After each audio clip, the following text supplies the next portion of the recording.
Assalamualaikum dan salam kesatuan agenship tanah air.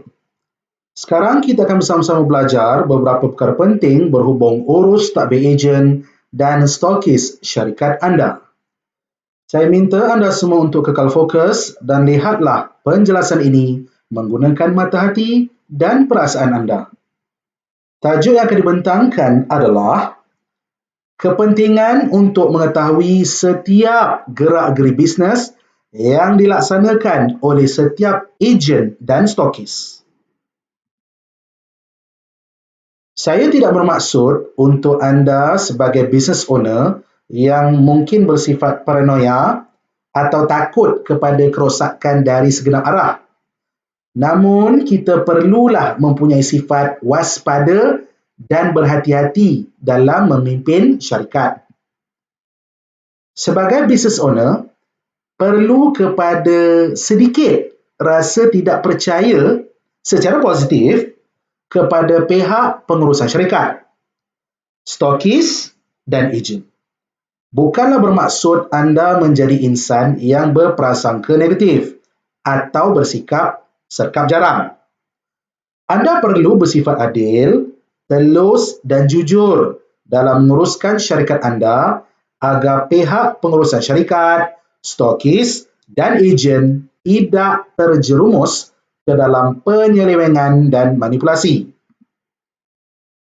Menjadi suatu perkara yang menakutkan apabila anda dapati terdapat stokis dan ejen yang melakukan penipuan dengan mencuri wang pembelian produk dari pelanggan, menjualkan lebihan produk secara membuang harga di marketplace, dan juga mencuri ejen-ejen yang berpotensi dari pasukan stokis yang lain.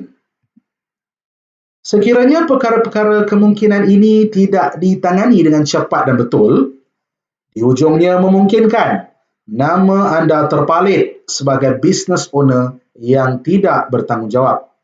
Ialah apabila ejen membawa lari wang pelanggan, yang mendapat nama yang buruk adalah syarikat anda. Maka, janganlah cepat melatah dengan komentar saya, ya. Saya menggambarkan sekiranya anda sebagai business owner tidak begitu sensitif dalam memantau pergerakan pemasaran dan penjualan produk oleh stokis dan ejen. Apakah bentuk pemantauan yang perlu kita lakukan terhadap kesemua stokis dan ejen? Pertama, kita perlu pantau jumlah tempahan dan pembelian produk-produk kita oleh stokis dan ejen. Kedua, kita perlu pantau sama ada stokis dan ejen telah benar-benar membuat pembayaran pembelian produk dengan membuat pemindahan wang masuk ke dalam akaun syarikat. Ketiga, kita perlu pantau ke manakah hala tuju produk-produk yang dihantar melalui khidmat kurier. Keempat, kita perlu pantau aktiviti pemberian dan pengambilan produk oleh ejen dari stokis di kawasannya.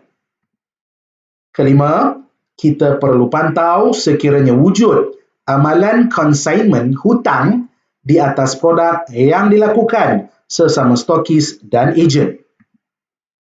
Keenam, kita perlu pantau KPI, Key Performance Index, kunci prestasi jualan secara individu dan kumpulan yang dilaksanakan oleh stokis dan ejen anda.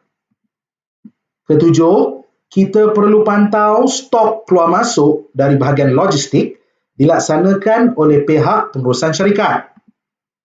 Kelapan, kita perlu pantau di marketplace sekiranya berlaku aktiviti buang harga dan cepat-cepatlah anda bertindak melakukan penegahan terhadap aktiviti yang tidak sihat ini. Kesembilan, kita perlu pantau aktiviti stokis dan ejen yang menyertai mana-mana majlis, expo dan kerajaan badan kerajaan atau swasta sebagai wakil syarikat kita.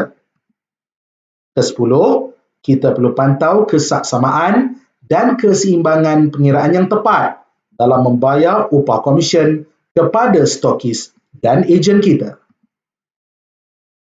Kelihatan seperti aktiviti-aktiviti yang agak meletihkan, tetapi kenanglah juga bahawa stokis dan ejen lebih getir berjuang memasarkan produk anda secara berpanas dan berhujan.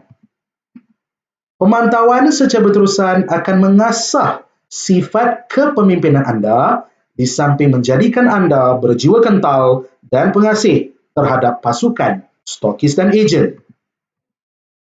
Kita akan sambung latihan kita di sesi video seterusnya. Satu rumah, satu usahawan. #sama-sama naik.